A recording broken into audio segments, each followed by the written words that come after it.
Hey everyone, in today's video, I'm going to show you how to reset your Instagram Explore page if it's showing you content you're not really interested in. First, open the Instagram app on your phone. Tap on the search icon at the bottom, that's your Explore page. Now, you'll see a lot of posts based on what Instagram thinks you like. Next, go up to the search bar.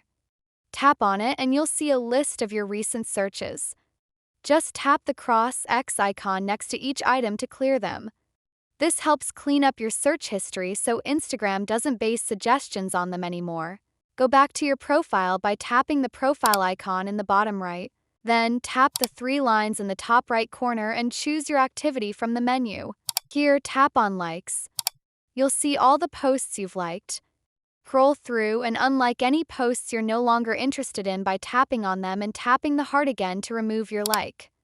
Then, to train the Explore page better, go to posts you do like, maybe accounts or content you want more of, and give those a like.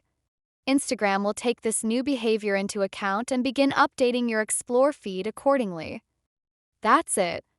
If this helped you, make sure to hit the like button and subscribe for more Instagram tips. Thanks for watching.